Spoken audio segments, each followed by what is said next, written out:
Diolch yn fawr. Diolch yn edio Dduw am gyfle arall i ddod yma i'th di ac yn cyflwyno'n hoedfa i ddofal ac yn gweddio byddu di yn bendithio bob rhan ac y byd enw'n cael ei ddyrchafu. Felly tyr di'n plith i ni'n gofyn hyn oll trwy enw ac heiddiant ein harglwydd Iesu Grist. Amen. Dewch ni ddechrau'n gwasanaeth trwy ganu'r emyn rhif 292. 292. Hwn ydy'r dydd o ras ein Duw, yr amser cymeradwy yw. Brysiwn i roi'n calonau i gyd i'r hwn fi farw dros y byd. 292 gewn ni sefyll i'w chanu.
Croeso'n gwasanaeth ar ôl yr oedfa fe fydd na luniaeth ysgafn drws nesaf yn y neuadd.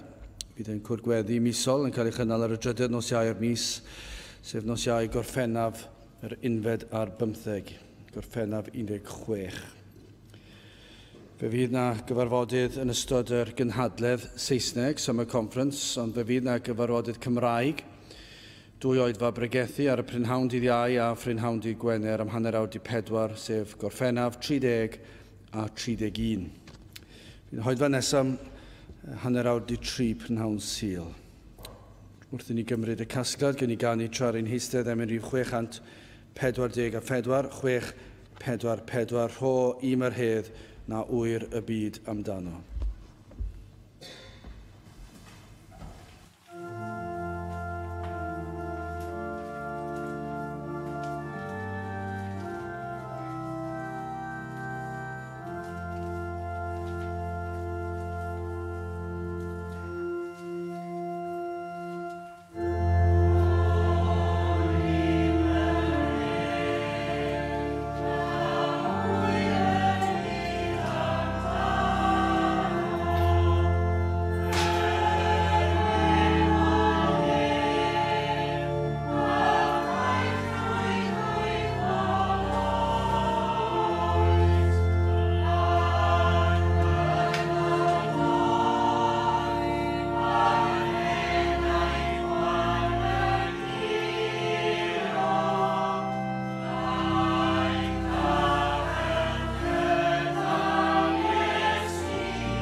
Bydd am darlleniad o lyfr Eseia, penod 31, Eseia penod 31 ac yn dechrau yn yr adnod gyntaf.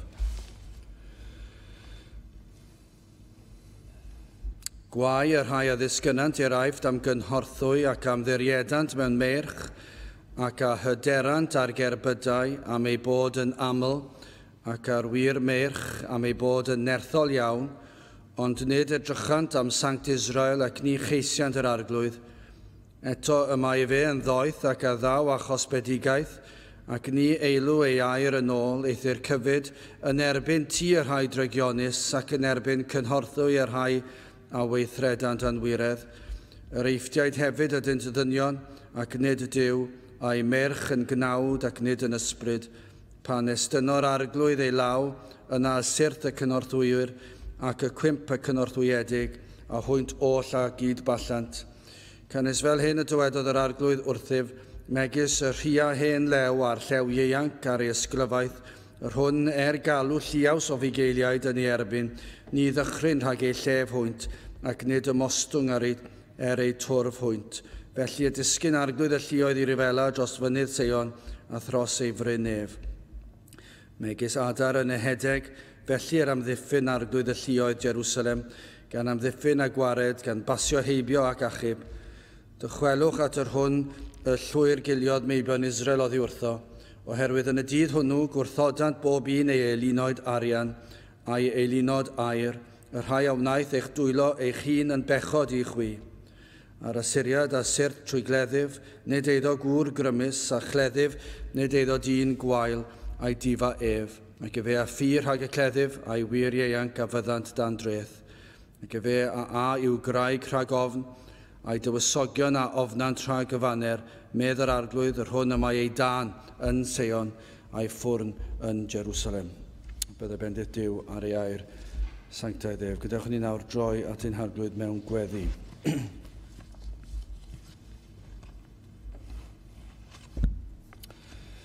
Diolch yn ei ti unwaith eto, Dduw, am gyfle arall i ddod yma i di, ac i ni yn cyflwyno'n hoedfa i ti, ac yn diolch i'n bod yn gallu dod â desyfiadau a'n mawl, y ger dyfron, ac yn dod gyda'r hyder naw wyr y byd amdano.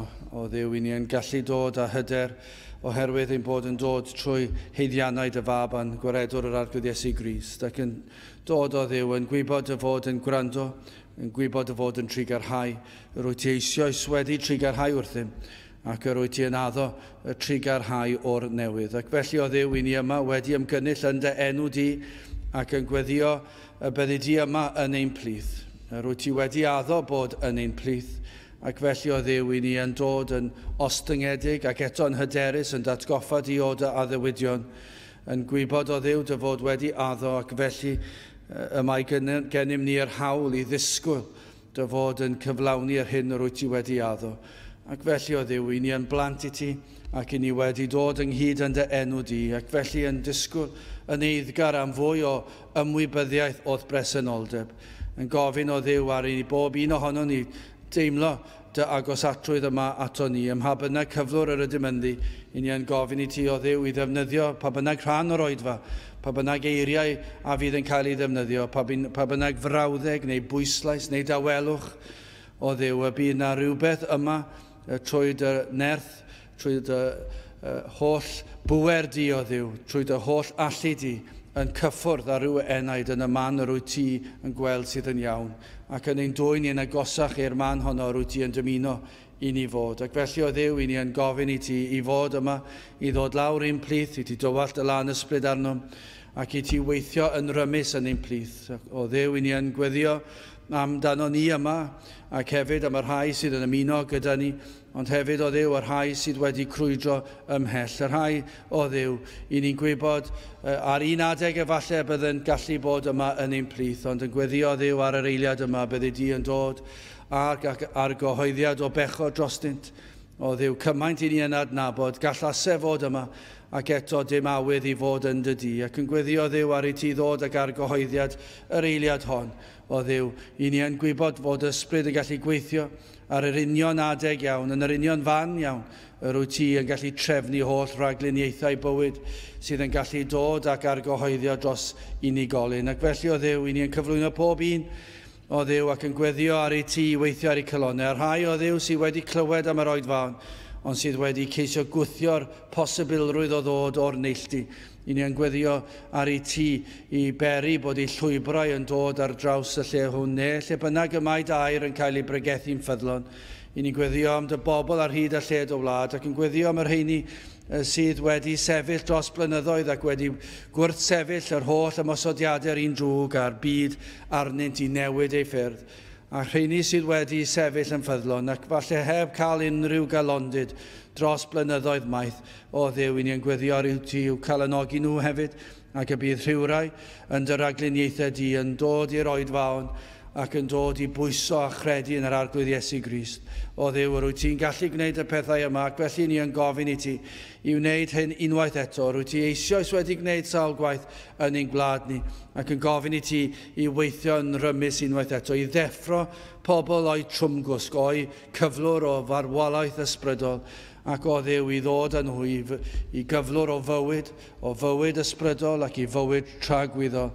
O Dduw, tyrd felly gweithio yma yn ein plith, gad i ni fod yn ymwybodol, dy fod yma gyda ni ac yn ein harwain ni yn ein haddoliad. Y bydd ein haddoliad yn dy ogoneddu di ac yn dy blesio di. Felly o Dduw, helpa ni ym mhob rhan nawr a bydd yma yn ein plith. Paratoni ar gyfer gweddill y dydd a gweddill yr wythnos hon sydd o'n blaenau, i fyw ein bywydau clod a mawl i ddenw di. Felly o Dduw, i ni cyflwyno hyn oll i ti nawr, bendithiau'n hamser, i ni'n gofyn hyn trwy enw ac heiddiant ein harglwydd Iesu Grist. Amen.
Emyn rhif 307, 3-7, deuwch, hil syrthiedig a dda daeth y diwbil fawr o hedd. Galwr ydys bawb o'r enw i fwynhau tragwyddolydd. 3-7 gen i sefyll i'w chanu.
Fydd awyn testyn o lyfr Eseia, penod 31 ar adnod gyntaf. Eseia 31, adnod gyntaf. Gwai ar hai a ddisgynant i'r aifft am gynhorthwy, ac am ddiriedant mewn merch ac a hyderant ar gerbydau am ei bod yn aml, ac ar wir merch am ei bod yn nerthol iawn, ond nid edrychant am Sanct Israel, ac ni cheisiant yr arglwydd. Nawr fe sylwch chi pethau chi'n mynd yn ôl yn eich Beiblau i'r penodau blaenorol ac ar ddechrau y penodau hynny.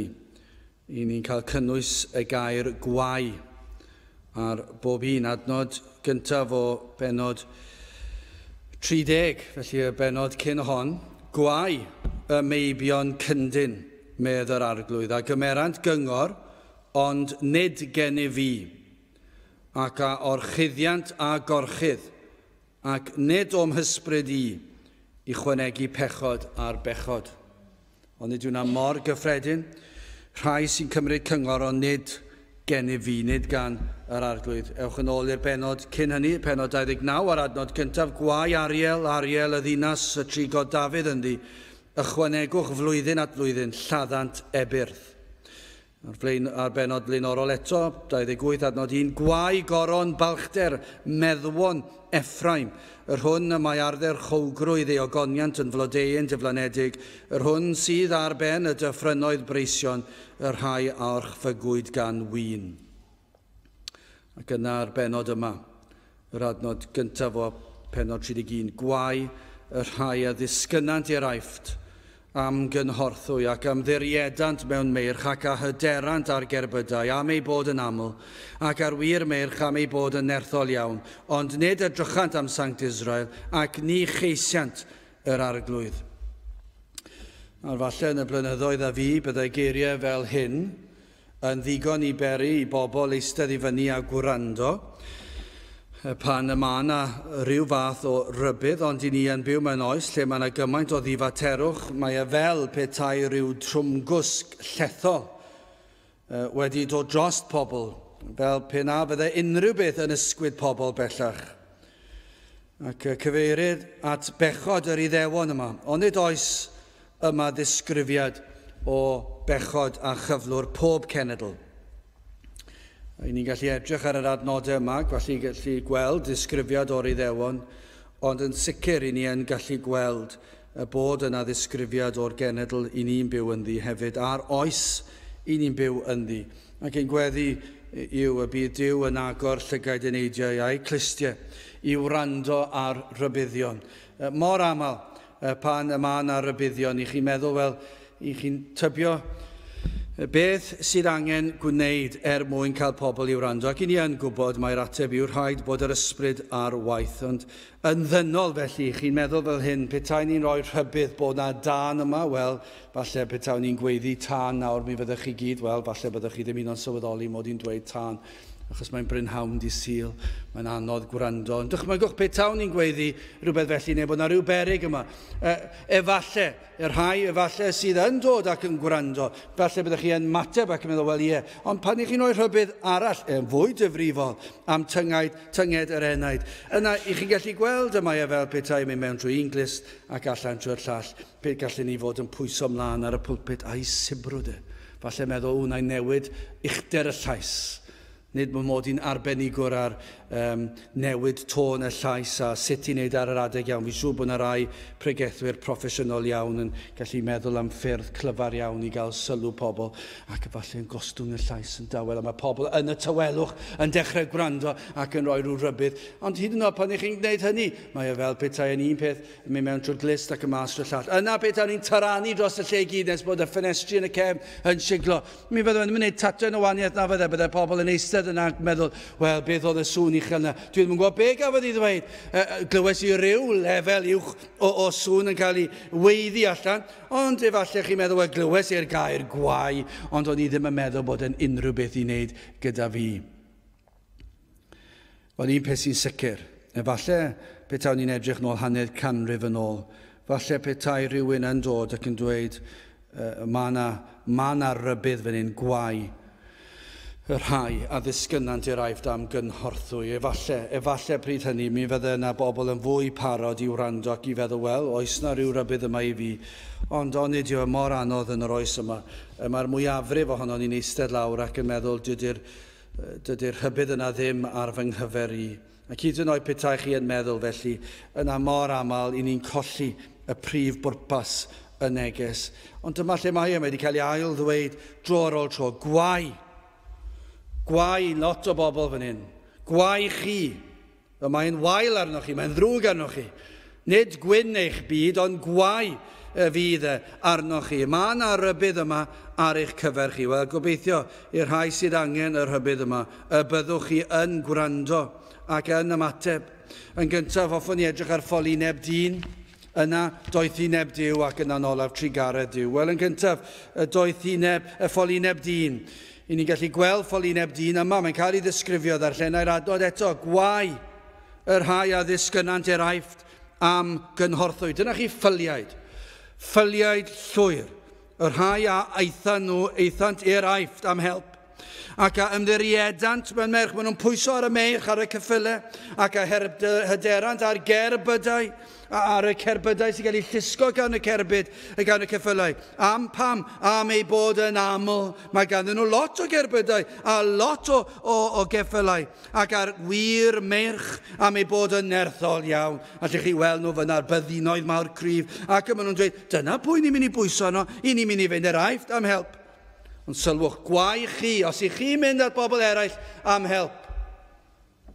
Ond nid edrychant am Sanct Israel, ac ni cheisiant yr arglwydd. Mae gwai arnoch chi, os i chi yn gwrthod edrych ar Dduw, ac ddim yn ceisio yr arglwydd. Dyna chi ffylied oedd yr Iddewon.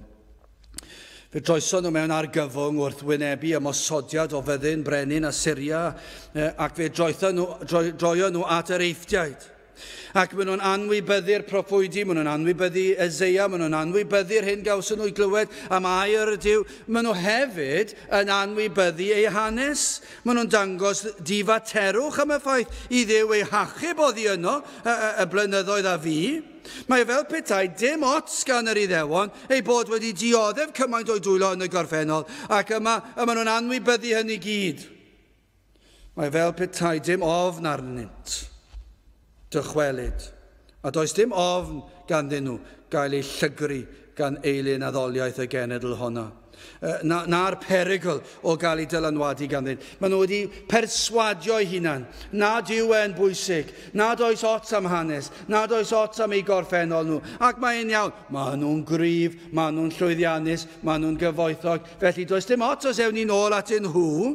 Does dim perygl. Allech chi ddychmygu, dwi wedi clywed hwn sawl gwaith. Newn ni byth newid. Chi wedi clywed capeli'n dweud na? O, dwi wedi clywed y gormod o weithiau.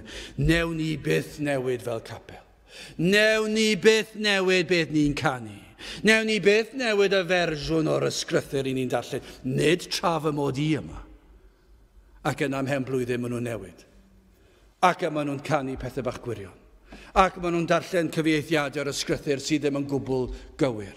O, ni ddim yn mynd i newid. Newn ni byth newid. Newn ni byth mynd ffordd y byd. Newn ni ddim dechrau gwrthgilio. A dyna i chi lais y rhai sydd yn gwrthgilio. Maen nhw'n barod wedi gwrthgilio. Os yn Gristnogion yn y lle cyntaf, maen nhw wedi mynd y ffordd y byd. Ac fel yr Iddewon fan hyn, doedd dim ots gyda nhw bod na berygl. Na, i ni'n berffes af. Dwi yn Gristion i'r carn. O, dwi mor gadan. Mae gen i hanes, mae gen i flynyddoedd, a dwi ddim yn mynd i gael fy llygru gan y byd. Dwi ddim yn mynd i gael fy llygru gan bethau eraill. Felly dwi'n ddigon sa. Dyna fel oedd yr Iddewon twp yn siarad. A dim ond Cristion twp, os yn Gristion yn lle cyntaf, sydd yn siarad fel hyn, fedrwch chi byth dweud fydda i'n sefyll. Fedrwch neb dweud hynny.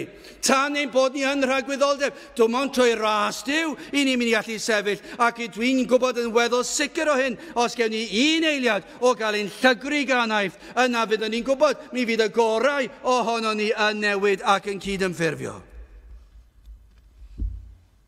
Ond beth sydd yn ofnadw, nid yn unig bod nhw ddim wedi ystyried hynny ac fe ddylsyn nhw fod wedi. Does dim sôn am y ffaith iddyn nhw Dduw i orchymyn iddyn nhw beidio mynd i'r aifft. be nath Duw ddweud wrthyn nhw, peidiwch da chi a mynd ffordd honno. Anwybyddant hyn oll a mentro at yr eithdiaid a chwilio am gynhorthwy gan yr eithdiaid, edrychant dim ond trwy lygad ddynol. Dyna be wnaethon nhw, doedden nhw ddim yn ysbrydol, feithon nhw trwy llygad dynol, y mynd yn ôl yr hyn yr oedden nhw yn ei weld, yr oedd yr aifft yn ymddangos yn gryf a'r meirch mawr ganddyn nhw, y cerbydau, y milwyr, yr arian, y cyfoeth, roeddent yn nerthol ac yn llwyddiannus yn ôl yr Iddewon, ac fe gredant y byddan nhw, yr rhai a addolant delwau ac a ddilynna ofergoeliaeth. Maen nhw wedi meddwl, wel, mae'r rhaid bod yn gweithio iddyn nhw. Ac credon nhw yr Iddewon bod yr eithdiaid yn fwy tebygol o roi cymorth iddyn nhw nag unrhyw un arall. Doedden nhw ddim wedi troi at yr arglwydd. Doedden nhw ddim yn credu y bydde Duw yn gallu helpu nhw yn erbyn I gelynion nhw. Roedden nhw'n meddwl mae'n gwneud synwyr cyffredin I ni fynd tuag at yr aifft. Mae nhw'n llawer mwy abal, mae ganddyn nhw'r ceffylau, mae ganddyn nhw'r cerbydau, mae nhw'n llwyddiannus, mae ganddyn nhw'r niferoedd. Ond nid yw hyn yn wir heddi o rai, gadewch ni feddwl yn gyntaf am rai sydd yn honni ei bod yn blant I Dduw, yn Gristnogion. Ac wrth weld y gelyn yn llwyddo, ac yn gorchfygu, ac yn gweld y capeli yn gwacau, a gweld y Cristnogion yn lleihau. Beth mae'r capeli yn neud? At bwy maen nhw'n troi wrth weld y gelyn fel petai ton anferth yn llifo trwy'r wlad, ac anghrediniaeth yn dod trwy'r wlad. Gallech chi ddadle, wel o leia bod na ryw fath o faich yno, ond beth maen nhw'n neud? Sut maen nhw'n delio'r peth? At bwy maen nhw'n troi? Ac hyn I ni'n gweld yn mhob man yn ein gwlad ni fan hyn, maen nhw wedi troi at yr aifft am help. At y byd, at ddilliau'r byd. Dyn nhw ddim wedi troi at yr arglwydd. Maen nhw'n defnyddio enw'r arglwydd o'r pwlpit. Maen nhw'n defnyddio'r enw'r arglwydd wrth nhw weddio, siwr o fod. Mae yna elfennau o gywirdeb yn eu gwasanaethau nhw. Ond be maen nhw wedi wneud? Maen nhw wedi troi at yr aifft, am ddilliau yr aifft, ac am y ffordd y maen nhw'n addoli eu diwiau nhw, ac at y ffordd y maen nhw'n pwysori cryfder a'u cyfoeth nhw. Be maen nhw wedi wneud? Mae'r capeli ni'n gwybod amdano, hyd yn oed o rai sydd ddim yn efengylaeth bellach wedi gweld, wel, mae hwn yn oedfa llawn hwyl, felly mae nhw'n mabwysiadu'r dulliau hynny, a hyd yn oed y rai efengylaeth. A be maen nhw wedi wneud? Nid edrychant am Sanct Israel, ac ni cheisiant yr arglwydd. Dydyn nhw ddim wedi ceisio'r arglwydd, maen nhw wedi ceisio yr aifft. I ni'n gweld e'n mhob man yn ein gwlad. Y rhai ahonant gwir grefydd yn troi at nerth dyn, at ddilliau proffesiynol, ond beth sy'n drist iawn, maen nhw'n troi at ddilliau proffesiynol heb fod yn broffesiynol eu hunan, ac mae'n ofnadwy I wylio. Chi'n gweld y bobl yma'n trial cynnal rhyw fath o gyngherddau bron iawn, nid oedfaon, gallech chi ei galw nhw, rhyw gyngherddau, a chi'n cael rhyw grwpiau a gwahanol bethau, a does dim safon o gwbl i'r hyn sydd yn mynd ymlaen, ond mae yna rhyw sŵn yna, mae yna rhyw sain yna, ac mae yna rhyw fwrlwm yna. Dwi ddim yn fwrlwm sydd yn y byd, byddwch chi'n cael cyngerdd lot yn well, wrth dalu chydig bach mwy o aren I fynd lawr y stryd, ond mae'n enw Cristnogaeth. Mae'r eglwysi wedi mabwysiadu y math yma o beth. Maen nhw'n ceisio creu awyrgylch o ddenu ymateb, o roi pwysau ar emosiwn, ac yna beth I ni yn gweld, os I ni'n mynd efo cam o'r eglwys leol sydd ddim yn llwyddo wneud yn broffesiynol iawn, ond yn mabwysiadu dulliau'r byd, yna chi'n gweld yr fath o cyfarfodydd anferth yn y ceiau pêl-droed yma, a miloedd ar miloedd o ddod, ac yna falle ni'n cael twtch o'r proffesiynoldeb a'r goleadau a'r sain ac yn y blaen. Beth maen nhw wedi wneud? Maen nhw wedi mabwysiadu dulliau aifft y byd. Pryn yw y bobl sydd wedi troi at Sanct Israel, at yr arglwydd, ychydig iawn bellach sydd wedi troi. Mae'r mwyafrif wedi troi i'r aifft. Ond gellir edrych hefyd ar y rhybydd yma, fel rhybydd i'r rhai sydd yn ceisio achubiaeth tragwyddol efallai. llawer yn troi, ond ydyn nhw at ddyn am gysur yr enaid.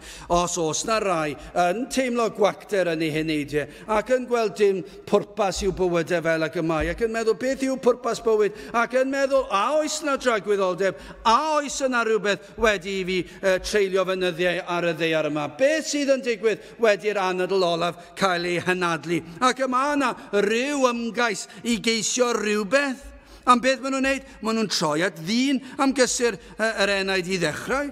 Chi sydd yma heddiw, heb heddwch, ac efalla'ch bod chi'n ceisio. Gai ofyn, at bwy ydych chi yn troi? Ydych chi yn troi fel yr Iddewon at yr Aifft, at y byd, at ei syniadau, at ei athroniaethau, at ei chrefydd?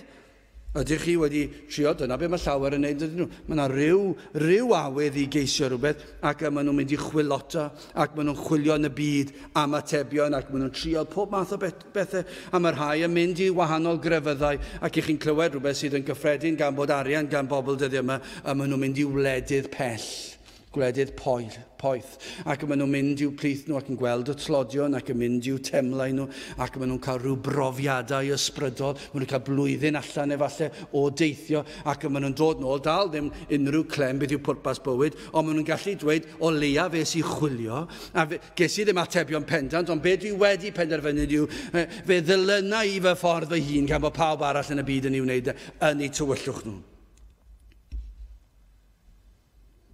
Mae yna gymaint o bethau ar gael, does? Gymaint o ymrywiaeth deniadol o bethau'r byd. Fel byddinoedd yr Aifft. Roedd byddinoedd yr Aifft yn fawr ac yn gadarn, gonden nhw gerbydau, a nid unrhyw gerbyd oedd. Doedd yr olwynion yr cerbydau'r Aifft ddim yn mynd i syrthio bant wrth iddyn nhw mynd lawr, yn gyflym lawr yr cymoedd ac yn y blaen.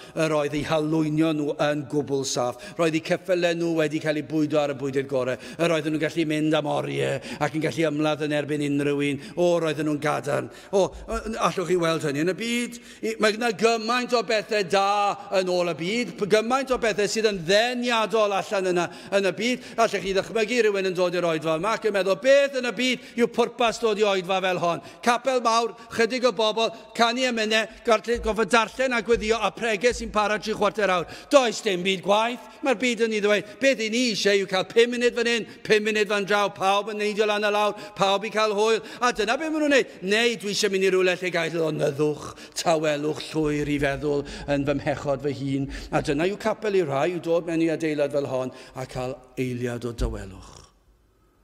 A meddwl am ddim byd ond ei hunan.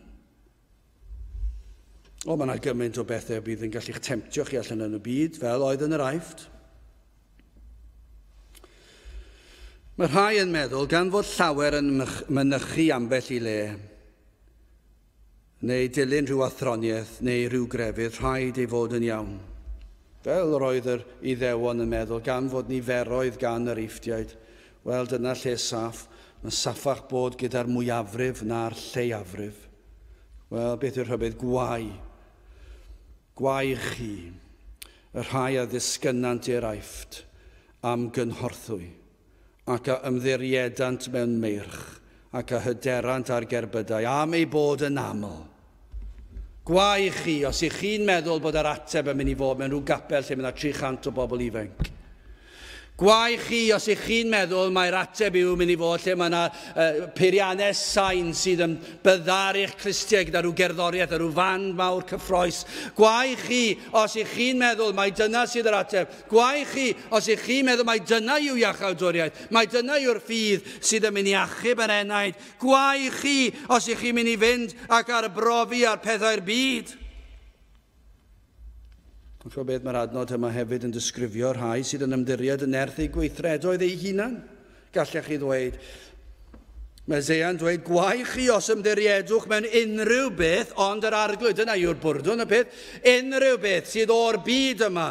Os ych chi'n pwyso ar unrhyw beth, ond am yr arglwydd Iesu Grist, yna gwai chi, a ydych chi yn gobeithio am fywyd tragwyddol, yn seiliedig ar eich ymdrechion pitw eich hunan? Dyna'r cwestiwn. Ydych chi wedi mynd ac wedi edrych ar dragwyddoldeb ac eich meddwl, dwi'n mynd i pwyso ar fyddinoedd fy ngweithredoedd da? O, ac maen nhw'n fyddinoedd mawr yn dyn nhw. O, maen nhw fel byddin anferth a'i meirch ar cerbydau.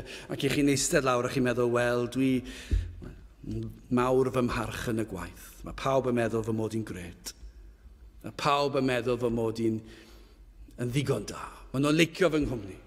Pawb yn meddwl mod i'n ddoniol, neu'n llwyddiannus, neu'n glyfar, neu'n gryf.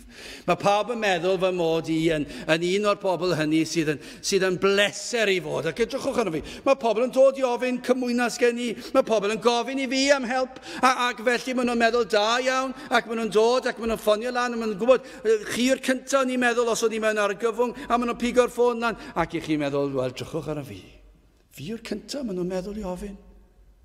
Fi bob tro, os maen nhw'n mynd unrhyw argyfwng, maen nhw'n ffonio fi, a dwi'n dod, a dwi'n mynd, a chi'n dweud wrth pawb bod chi wedi gwneud e hefyd. Mae pawb yn cael clywed am eich gweithredoedd da chi. Pam, maen nhw fel byddinoedd yr aifft, maen nhw fel meirch anferthol, a dyna lle mae'ch gweithredoedd chi mor dda. O, eich chi mor glodwy yn eich bywyd chi, chi mor arbennig, ac eich chi fyna'n meddwl, wel, dwi wedi bod mynd i capel trwy gydol fy oes, dwi wedi bron byth wedi methu cyfarfod, dwi'n gwybod ar y munud, dwi'n gwybod fy adnodau. Ac i chi'n edrych ar eich gweithredoedd fel y mae'r Iddewon yn edrych i'r aifft am help. Ond yr hyn y mae'n dweud yw gwae chi. A ydych chi'n credu y bydd y pethau yma yn eich helpu chi? Gwneud eich gorau yn ddigon i fodloni cyfiawnder yr holl alluog Dduw? A ydych chi yn dibynnu ar y ffaith eich bod yn grefyddol? Yn gwybod o'r holl bethau yma, ac y bydd hynny'n ddigon. A ydych chi wedi cael unrhyw brofiad, neu a yw e dim ond ar sail pwy i chi a beth i chi wedi wneud. Eich bod chi'n gapelwr ffyddlon, eich bod chi'n berson da, ydych chi'n berson moesol, eich chi wedi cadw'r sil trwy gydol eich bywyd chi, chi wedi cael eich magu ar eilwyd Gristnogol, eich chi wedi tyfu yn mynd i'r capel, a mae pobl eraill, yr holl blynyddoedd hyn, ddim wedi gwneud y pethau hynny, a maen nhw wedi mynd ffordd y byd, ond ydych chi ddim, eich chi wedi bod yn ffyddlon. Ond y broblem yw, dydych chi ddim gwahanol iddyn nhw, achos i chi wedi pwyso ar eich gweithredoedd, ar fyddinoedd eich gweithredoedd. A dydych chi ddim wedi troi at y man cywir. Gwae chi os ymddiriedwch mewn unrhyw beth ar wahân i gyfiawnder yr arglwydd Iesu Grist. Dyna beth mae'n dweud, ond nid edrychant am sanct Israel, ac ni cheisiant yr arglwydd. Gwae chi os na edrychwch chi tuag at sanct Israel, os nad ydych chi yn pwyso ac yn ymddiried yn sanct Israel yn lle pethau eraill y byd yma. Yr hyn sydd angen ei wneud yw edrych tuag at yr arglwydd a'i gyfiawnder ef. Dyna beth sydd angen, dyna beth sydd yn achub. Ceisiwch yr arglwydd, yr un sydd yn berffaith, yr un sydd yn sanctaidd, yr un sydd yn gyfiawn, yr un a fodlonodd holl ofynion y tad. Dyna beth yw'r efengyl. Pwyswch, edrychwch tuag at sanct Israel. Dyna beth nath yr Iddewon edrycho nhw, neu rhai ohonyn nhw, tuag at yr Eiftiaid. A fe ddwedodd Eseia, gwae chi. A chi yma, y rhai sydd yn pwyso a ryw fath o grefydd, hyd yn oed os yw yn efengylaeth. Ond ych chi wedi pwyso ar y ffurf bydol debyg i'r aifft o'r ffydd efengylaeth. Wel, gwae chi, chos nid yna yw gwir grefydd. Gwir grefydd yw pwyso ar sanct Israel, ac i droi eich golygon ac i geisio'r arglwydd. Wel, gyda chi ni symud ymlaen at ddoethineb Duw, adnod 2 a 3. Eto y mae e fe yn ddoeth, ac a ddaw a chosbedigaeth, ac ni eilw ei air yn ôl, eithir cyfyd yn erbyn ti y rhai drygionus, ac yn erbyn cynhorthwy y rhai a weithredant yn wiredd. Yr Eiftiaid hefyd ydyn ddynion, ac nid Duw, a'i meirch yn gnawd, ac nid yn ysbryd. Pan estyno'r arglwydd ei law, yna y syrth y cynorthwywr ac y cwymp y cynorthwyedig, a hwynt oll a gyd ballant. A does dim cymhariaeth nag oes. Ac i ddweud y gwir, does dim cystadleuaeth. Wrth edrych ar yr Eiftiaid a'i holl nerth, a'i holl gyfoeth, does dim cymhariaeth o feddwl am Dduw, y creawdwr. Os ych chi'n gallu meddwl am gyfoeth yr eithdiaid a'i nerth, ac yna'n meddwl am yr un a'i creodd nhw, does dim cymhariaeth, does dim cystadleuaeth, mae'r rhain yn bitw, mae'r rhain yn fach, mae'r rhain yn ddiwerth. Allech chi dwi'n meddwl petai na ryw afiechyd bach dinod yn dod ac yn cyffwrdd ar ceffyl bach ac yna mae'r un ceffyl arall yn dal yr afiechyd a cyn i chi wybod mae holl ceffylau nhw wedi cael eu llorio ar afiechyd a beth am yr milwyr mawr cryf yma, yr rhai sydd yn meddwl bod nhw mor llwyddiannus a'i cleddyfau, a'i tariannau ac dyna lle maen nhw'n edrych mor gadarn a nagyd sy'n rhaid nhw'n cael i'w chydig bach o anwyd. Ac mae'r holl fyddin di dal yr anwyd. Ac yn y dyddiau hynny, petai'r anwyd yn mynd yn waith ac rhyw ffurf gwaith o'r anwyd a doedd dim tabledi gael yn y dyddiau hynny fel sydd heddiw, ac mae'r holl fyddin yn mynd lawr. Dychmygwch chi. Ac eto mae'r rhain yn meddwl y gallen nhw herio Duw, ac mae'r rhain, yr Iddewon yn meddwl, mae'r rhain llawer gwell nag i bwyso ar Dduw, yr un a'i creodd nhw. Mae Duw wedi creu nhw, mae Duw wedi cynllunio'r bydysawd, dim dim ond y byd, ond y lleiad a'r ser a'r planedau. Duw sydd wedi creu y cyfan, ac mae'n edrych lawr o'r nefoedd ac yn gweld yr eithdiaid bach. Ac mae'r Iddewon yn meddwl gwell pwyso arnyn nhw, achos mae lot o geffylau gan nhw. Ond mae gan Dduw yr cyfan yn ei ddwylo. Mae anadl bob un ceffyl, bob un eithdiwr, bob un iddew. Mae anadl pob un ohonyn nhw yn ei law. A'r eiliad y mae Duw yn dweud dyna fe, does dim mwy o anadlu. Dyna fe, mae ar ben. Mae popeth amdano ni o dan llywodraeth yr holl alluog ac yr ydych yn dewis pwyso ar ddyn sydd yn bechadurus, dyn sydd ddim yn gallu dirnad yr hyn sydd oreddo, dyn sydd ddim yn gallu gwrtho temptasiynau ac sydd yn ildio tro ar ôl tro ac i ni'n pwyso ar ddyn. I chi'n ymddiried mewn dyn sydd yn gwybod yn aml yr hyn ddylsai ei wneud ond sydd yn rhy wan ac yn rhy anoeth i weithredu ar hynny. Lle chi ddychmygu, chi gallu meddwl ac yn darllen am arweinyddion gwledydd, ac ni'n darllen am ei bywydau nhw, ac ni wedi cael lot o hyn yn ystod yr 15 mlynedd diwethaf yma. Ac rhain yw'r pobl fwyaf pwerus y byd, mewn sawl gwlad, ac eto gyd yma nhw wedi byw bywydau anoeth, anffyddlon ac anfoesol. Ac eto gyd, maen nhw fod y pobl fwyaf doeth, ond dydyn nhw ddim yn gallu. Mae'r temtasiwn lleia yn ddigon i'w llorio nhw, ac yn ddigon i ddinistrio eu bywydau nhw. Ac mae'r rhai yn atebol am hynny blynyddoedd wedyn ni. Ac chi'n gweld beth oeddech chi'n neud? Yr oeddech chi fod mor ddoeth, yr oedd yr rhaid i fod yn llawn o ddoethion. Ond beth wnaeth yr Iddewon? Fe bwyso nhw ar ddyn sydd yn bechadurus ac sydd wedi syrthio. A dyn sydd yn anabl i ddewis y llwybr cywir, mor aml. Mae yn gwneud penderfyniadau anghywir. Ac yna, mae'r rhai sydd yn pwyso ar ymdrechion eich hunan. Tra bod Duw goruwch pob dyn, i chi'n dewis creu eich crefydd eich hunan, ac yn creu rhyw ddoethineb eich hunan. I chi wedi creu rhyw athrawiaethau personol a meddwl, wel, os na i fy ngorau, os driau fyw mor dda ac sydd yn bosib i fi, yna fi Duw siŵr o fod yn fy nerbyn ni. Ond does dim sail ganddoch chi ddweud hynny. Rhyw fath o feddylfryd sydd ganddoch chi. I chi'n gobeithio mai dyna beth sydd yn mynd i ddigwydd. Dyna ffôl oedd yr Iddewon wrth ymddiried mewn dyn a nerth y ddynol. Dyna i chi ffôl mae pobl sydd yn pwyso ar grefyddau dynol. O gymharu ac ymddiried yn yr holl alluog Dduw ac yn ei air. Chi'n gwybod, yr oedd yr holl ymdrech o fynd lawr i'r Aifft yn fawr, o gymharu ar hyn oedd rhaid iddyn wneud oedd dim ond dyrchafu ei llygaid i'r mynyddoedd o'r lle y daw ei cymorth. Dyna beth oedd Eseia'n dweud. Dim eisiau chi trafferthu mynd i'r byd. Dim eisiau chi trafferthu mynd o holl fel lawr i'r Aifft. Heb sôn am y peryglon, heb sôn am torri cyfreithiau a reolau Duw a gorchymyn Duw.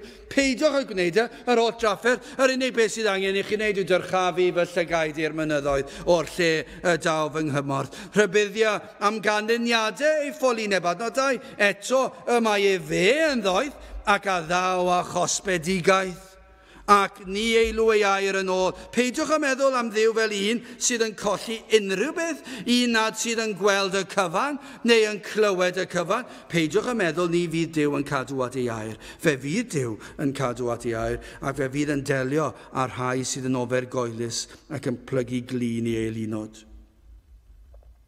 Ond hefyd fe fydd yn delio â'r rhai sydd yn troi at yr aifft ac yn ymddiried yn ddyn. Fe fydd, dyna beth mae Eseia'n dweud, fe fydd Duw yn delio â chi sydd yn mynd i'r aifft am help. Fe fydd yn delio gyda chi. Chi sydd yn grefyddol ac yn pwyso ar eich gweithredoedd da. Chi sydd yn efengylaeth ac wedi troi at ddulliau'r byd ac yn pwyso ar ddulliau'r byd ac ar eich gweithredoedd da eich hunan. Chi sydd yn gwneud hynny gwau chi pam oherwydd y mae Duw yn mynd i ddod ac fe fydd yn delio chi ac fydd e ddim yn newid i feddwl y mae yn un sydd yn cadw at ei air.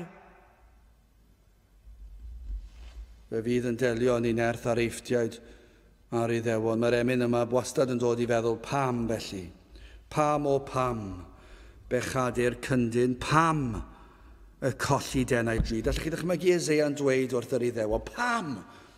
Beth yn y byd i chi wneud yr Iddewon? Pam mynd i'r aifft? Pam i chi mynd? A fi'n gwybod bod ganddyn nhw geffylau, ond y mae Duw llawer cryfach a llawer doethach na'r eiftiaid. Pam o pam bechadur cyndyn? Pam y colli denau drud? Mae dy greuwr heddiw'n gofyn pam yr ymgyndynu cyd. Dyna beth mae'n gofyn. Felly chi ddychmygu Eseia fod wedi ysgrifennu'r emyn o hon. Pam i chi dal i bwyso ar eich gweithredoedd da chi? Dyn nhw ddim gwerth dim byd, dyn nhw ddim mynd i achub unrhyw enaid. Pam yr ail groes hoeli'r Iesu? Pam na fyny droi a byw? Dar fi iddo drosod weidi, dychwel at y Dduw. Mae fel petai difrifoldeb y sefyllfa'n dod dros yr ymunydd, prysur ddarfod mai dy ddyddiau, dyfod y mae angau di, i ti yn ysgafn chwarae dirwyn, mae dy oriau di. Allwch chi ddychmygu Eseia'n dweud hyn wrth yr Iddewon, chi'n mynd lawr i'r aifft ac yma nhw'n chwarae. O, allai ddychmygu nhw'n dod nôl ar ôl rhyw fuddugoliaeth a'i milwyr, o, fydd na barti mawr wedyn. O, fydd na feddwi, o, fydd na fwynhau.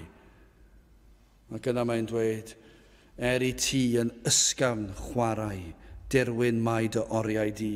Ymhal e y bydd dy drigfan, wedi'r el y byd ar dan. O fy enaid meddwl weithiau am y siwrnau sydd o'th flaen. Faint ohonoch chi sydd yn y sefyllfa yma? Faint ohonoch chi sydd wedi troi at y byd? Faint o'ch chi sydd wedi troi at yr aifft fel petai ac wedi pwyso ac wedi ymddiried ac yn meddwl bod yna lwyddiant, mwy o lwyddiant fyna nac yn y gwir efengyl? Ond y cwestiwn sy'n cael ei ofyn yw hyn, ymhal y byd y drigfan wedi'r el y byd ar dan. O fy enaid meddwl weithiau am y siwrnau sydd o'th flaen, cyn i Dduw dy roi i fyny, cyn i'd orwedd yn y bedd, cyn i angau dy ddychrynu, mynd adnabod Duw a'i hedd. Mae e bron iawn yn ffitio'r benod yma'n berffaith. Mynd adnabod Duw a'i hedd. Pwyswch ar Sanct Israel. Peidiwch a troi at yr aifft, ond peidiwch bod fel yr rhai yma na drychant am Sanct Israel ac ni chi sydd yr arglwydd. O na fyddwch chi'n dod ac adnabod Duw a'i hedd. Wel, i orffen, beth am drigaredd Duw? Unwaith eto, mae darn o'r ysgrythyr sy'n dangos trigaredd a gras Duw, yng ngoleuni ac yng nghanol yr holl troi cefn ar Dduw. I ni dal yn gweld ei drigaredd a'i ras. I ni'n dangos mai o'r ras yw y cyfan. I ni wedi gweld nad oedd yr Iddewon yn heiddi. Dim i ni'n gwybod hynny, dydyn ni. Ac ych chi'n gallu gweld o darllen yr hyn am nath yr Iddewon. Fe nath yn rai yn o troi at yr aifft ac anwybyddu Duw. Ac troi at yr rhai ac oedd wedi camdrin nhw. Ac oedd gwell gan nhw'r heini na troi at yr arglwydd ei Duw. Ond i ni dal yn gweld gras. Roedd yr Iddewon wedi gwrthod rhybuddion proffwydi. Chi'n meddwl bod yna wir am chi fan hyn rhai sydd wedi gwrthod rhybuddion pregethwyr, sil ar ôl sil, oedfa ar ôl oedfa. Sawl oedfa bregethu, sawl gwahoddiad i gredu yn yr arglwydd Iesu Grist i chi wedi rhoi o'r neilltu. Sawl tro i chi wedi anwybyddu y rhybuddion Fel yr Iddewon, fe gwrthodon nhw wrando ar y proffwydi. Chi wedi gwrthod ac wedi anwybyddu gorchmynion Duw. Chi wedi troi at gwmnïaeth y byd, at rai sydd yn addoli delwau, at rai sy'n ofergoelus, a hyn tra yn gwybod pwy oedd ei Duw a beth oedd yn abel ei gyflawni. Chi yn yr un cwch a'r rhain y disgrifir yma. I chi'n gwybod am Dduw. I chi'n gwybod am yr arglwydd Iesu Grist. I chi'n gwybod am yr hyn y mae yn abel ei gyflawni. Chi wedi tystio fe eich hunan, does dim gwadu'r peth. I chi wedi gweld ei effaith a'i ddylanwad ar gymdeithas. Chi wedi gweld ei effaith ar yr eglwys. I chi wedi gweld ei effaith ar bobl. Chi wedi gweld ei effaith ar aelodau eich teulu chi. Ac eto i chi wedi troi at y byd. Ac hyn oll i chi'n gweld yn adnod 4, canis fel hyn y dywedodd yr arglwydd wrthyf, megis yr rhia hen lew a'r llew ieuanc ar ei ysglyfaeth, yr hwn galw lliaws o fugeiliaid yn ei erbyn, ni ddychryn rhag ei llefhwynt, ac nid ymostwng ei twrfhwynt. Felly, y disgyn arglwydd y lluoedd i ryfela dros fynydd Seion, a thros ei frenef. Y mae Duw, be mae'r adnod yn golygu, y mae Duw yn abl i'w helpu ei hachub o grafangau unrhyw un.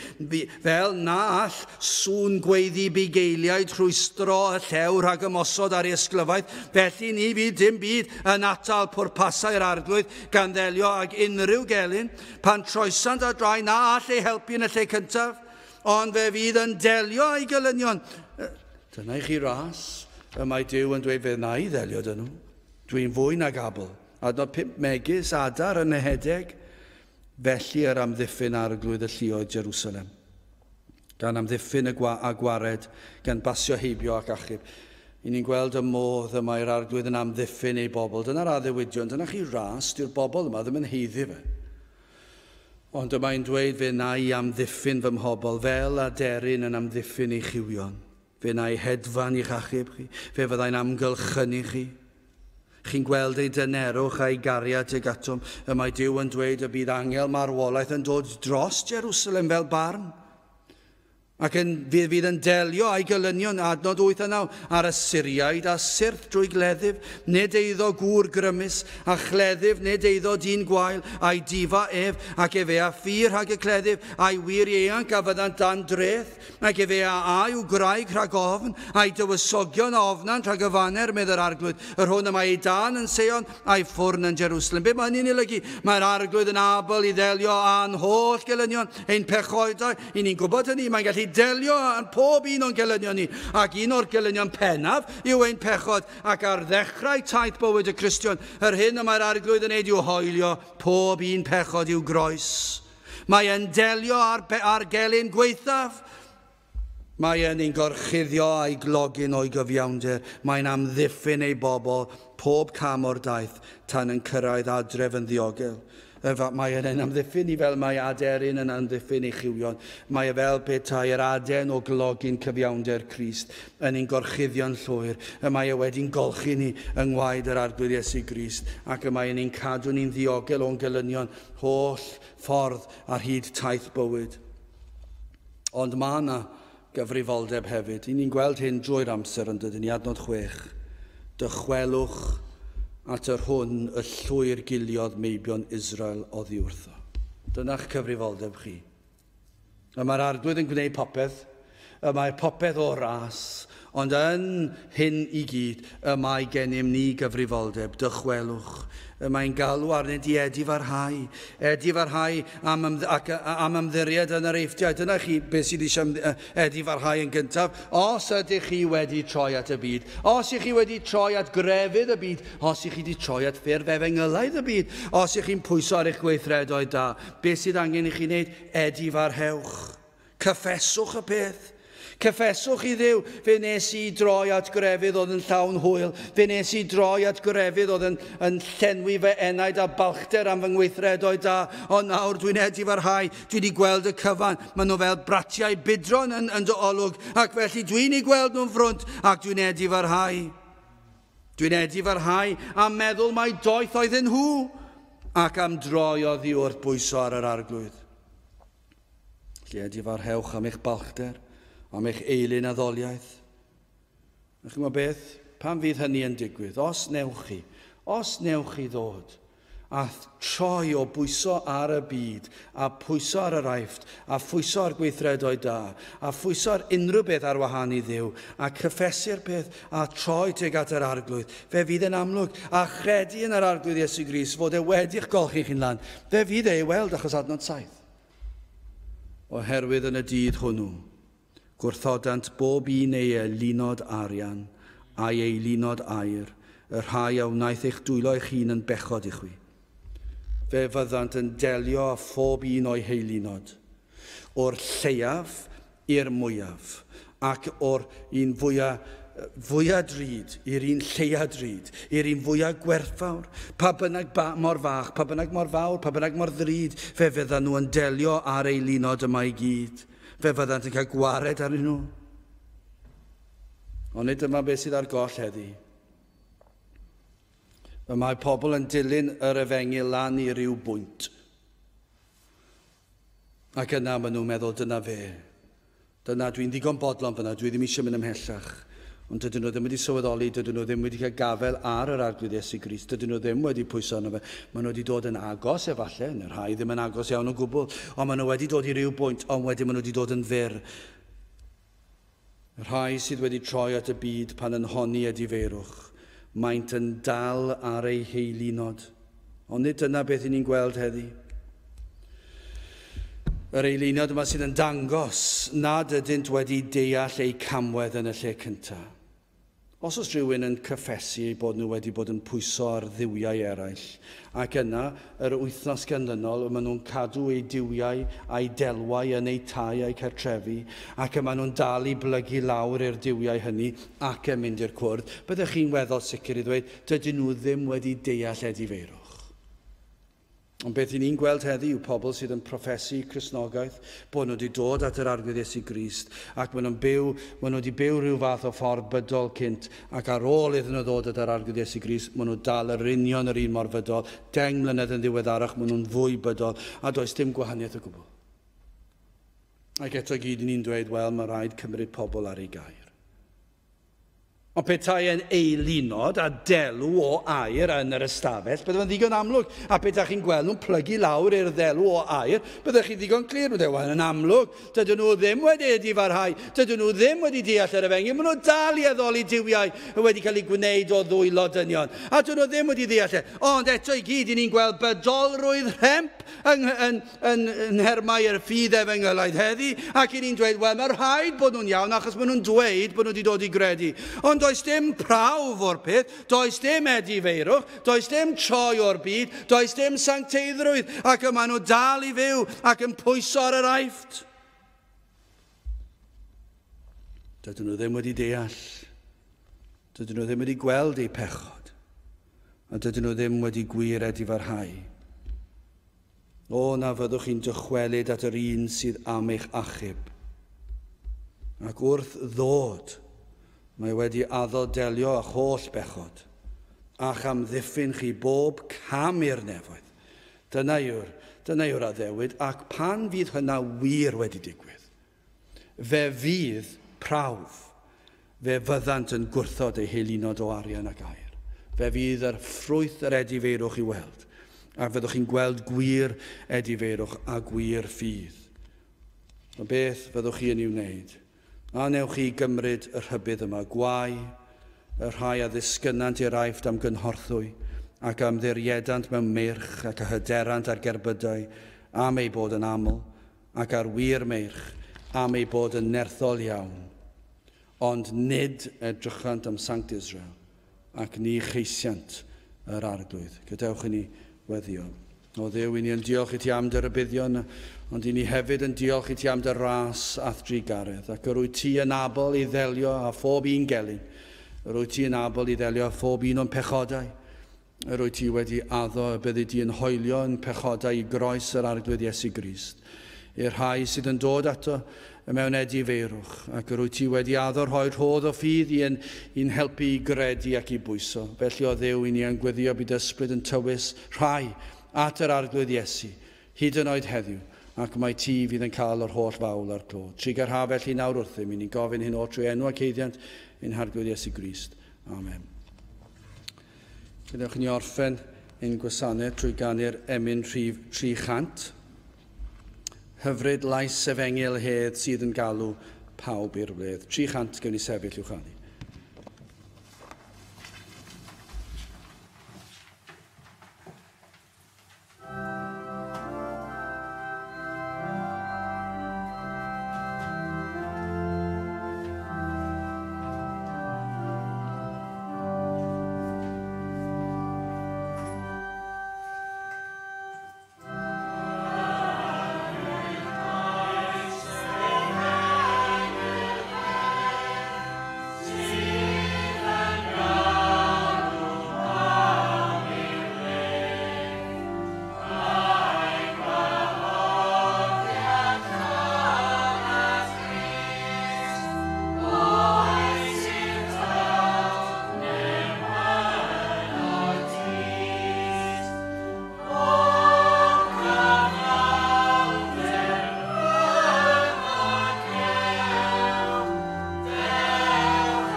Nawr bydd ydi ras yn harglwydd Iesu Grist a chariad Duw a chymdeithas yr Ysbryd Glân fod gyda chwi o hyd byth. Amen.